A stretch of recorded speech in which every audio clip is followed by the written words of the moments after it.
Queridos irmãos, nesta oportunidade, quero, antes de tudo, agradecer a Deus por estarmos na sua presença. Reclamações fatais. Nós jamais poderemos obter algo de bom da parte de Deus reclamando. A Bíblia diz que nós não devemos reclamar. Nós devemos estar contentes. Foi isso que Paulo disse. Eu estou contente. Eu aprendi a estar contente em toda e qualquer situação. Todos os desastres que aconteceu na caminhada, na saída do Egito, de Israel do Egito, todas aquelas coisas ruins aconteceram, foram resultados de reclamações. Em vez de reclamar, murmurarmos, cante um hino, exalte o nome do Senhor Jesus. O recado, Deus elaborou o recado, assinou a carta e disse para Moisés que ele deveria ir ao Egito. Nunca na história do mundo houve uma nação mais abençoada por Deus do que Israel.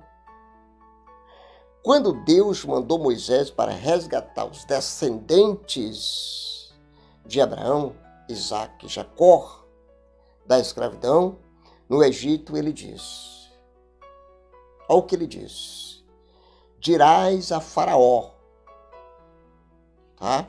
Dirás a Faraó, 4:22, Êxodo 4:22. Dirás a Faraó, assim diz o Senhor, Israel é meu filho, meu primogênito. Aqui não quer dizer, irmãos, que Israel foi a primeira nação. Não. Mas que Israel foi escolhido por Deus e, por isso, foi a primeira nação escolhida por Deus, meu primogênito. Não sei se tinha como Deus dizer, Israel é meu filho, meu primogênito, a quem eu tenho prazer. Porque eu não sei se Israel chegou ao ponto de agradar a Deus, ao ponto de Deus dizer assim, em ti eu me comprazo. Israel deu muita dor de cabeça para Jesus, no nosso linguajar. Tá, irmãos? No nosso linguajar.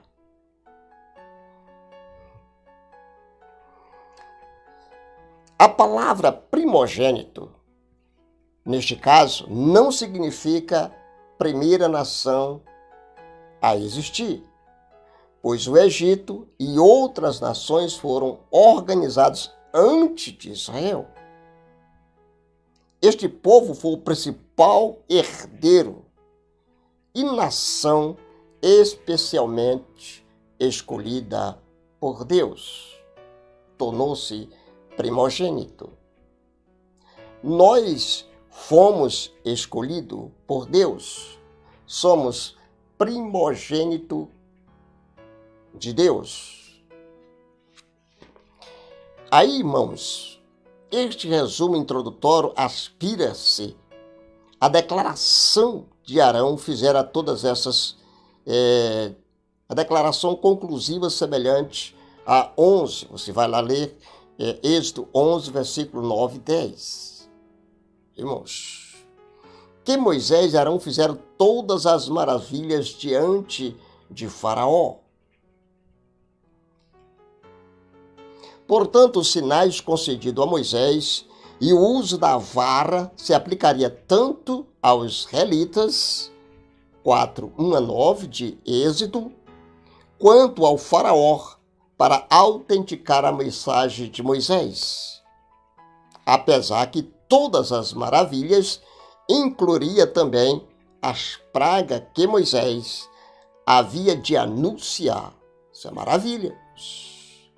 Deus informou aqui a Moisés não aquilo que ele deveria dizer inicialmente a Faraó, mas o resultado final para libertar o primogênito de Deus.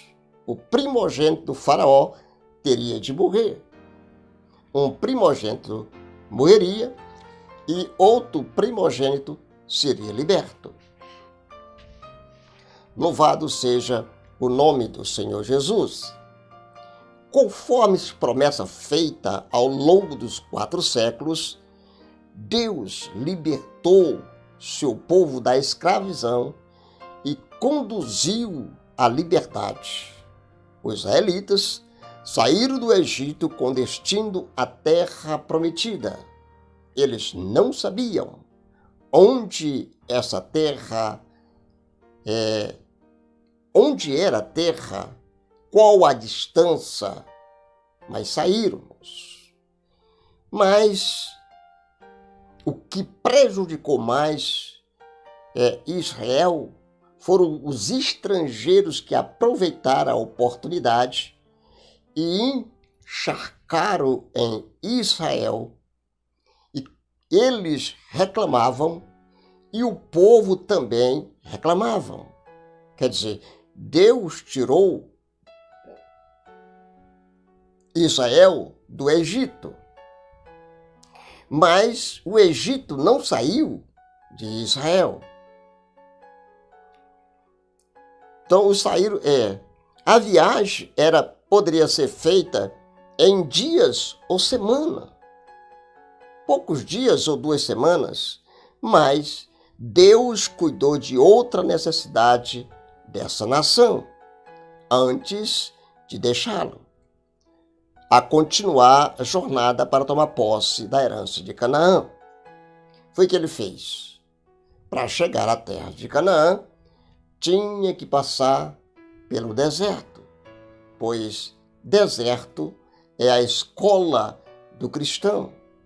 É lá que nós aprendemos a importância de servir ao Senhor de todo o nosso coração. É lá no deserto que nós aprendemos a adorar a Deus, a exaltar a Deus. É lá que nós aprendemos a ser humilde, a amar o próximo. É lá que nós aprendemos a respeitá-lo, a respeitar a Deus e obedecê-lo segundo a sua vontade.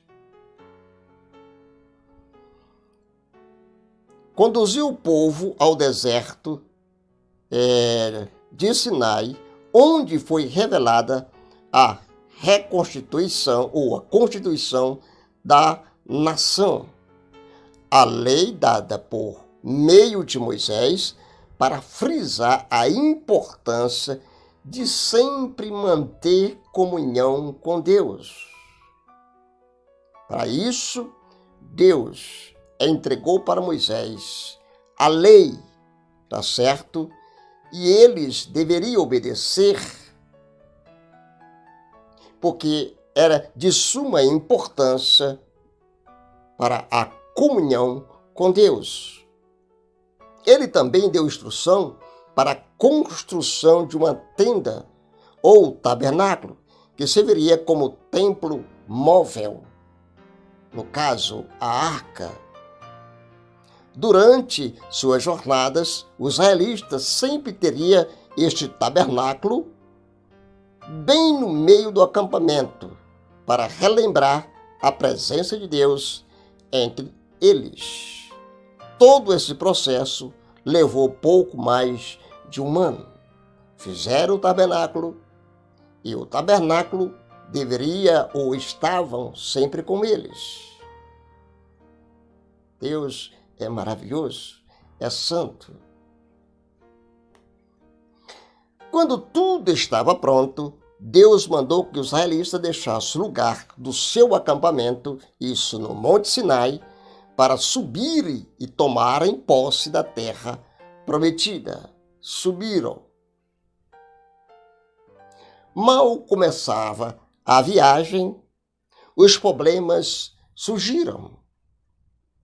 Durante a viagem para a terra prometida, durante a viagem de subida à terra prometida, começaram a surgir os problemas, provocados por alguns estrangeiros. Não eram israelitas, era por alguns estrangeiros no meio deles. Os israelitas reclamavam contra Deus, ao invés de ficarem, observe-nos, de ficarem contente e grato pela comida que Deus lhe deu, de toda a graça todos os dias no meio do deserto, e começaram a reclamar. Começaram a reclamar. Foi aí, irmãos, que Deus começou a castigá-lo. Vamos ler Números capítulo 11, versículo 4 a 6. Vamos aqui ler nessa versão. Números capítulo 4. Isso. Números capítulo 11. Versículos de número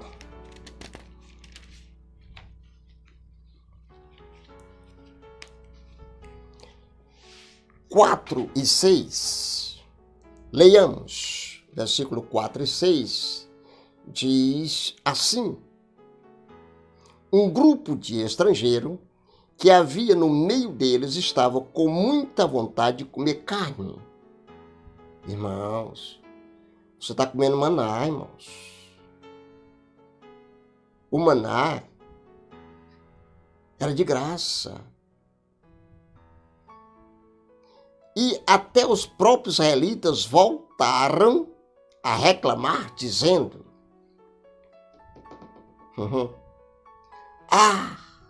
se tivéssemos carne para comer. Lembro-me dos peixes que comíamos de graça no Egito. De graça. Além dos pepinos, dos melões, dos alhos silvestres, e da cebola e dos alhos, só coisa boa lá no Egito, né, irmãos? Ali era a alimentação da carne. E você sabe, quem alimenta a carne enfraquece o espírito. A carne, ela é inimiga número 1 de Deus. Mas agora não temos mais força e todos os dias temos de comer este maná. Olha a reclamação, irmãos. Meu Deus do céu, meu Deus do céu. A reclamação deste povo mostra suas falhas. Em olhar para o passado. Olha, irmãos, Jesus te libertou para você viver daqui para frente. O teu passado te condena. O teu passado é de pecado, irmãos. Ele te condena. Irmãos,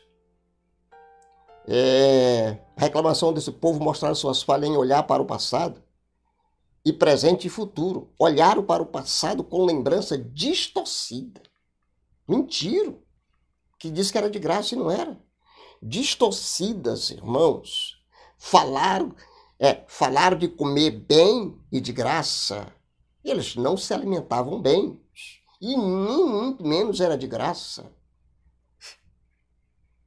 Mas eram escravos, maltratados. Era isso aí que eles eram.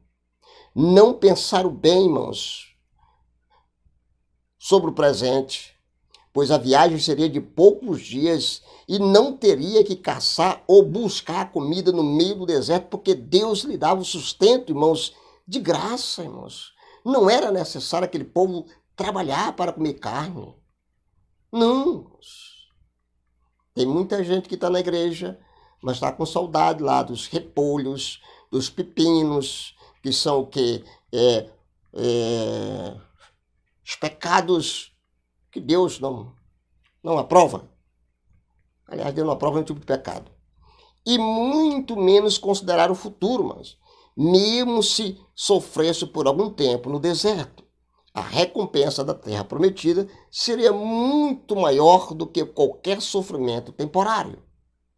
E essa atitude casou atrás na jornada e contribuiu às atitudes que condenaram uma nação, uma geração, morrer no deserto. Está encerrando.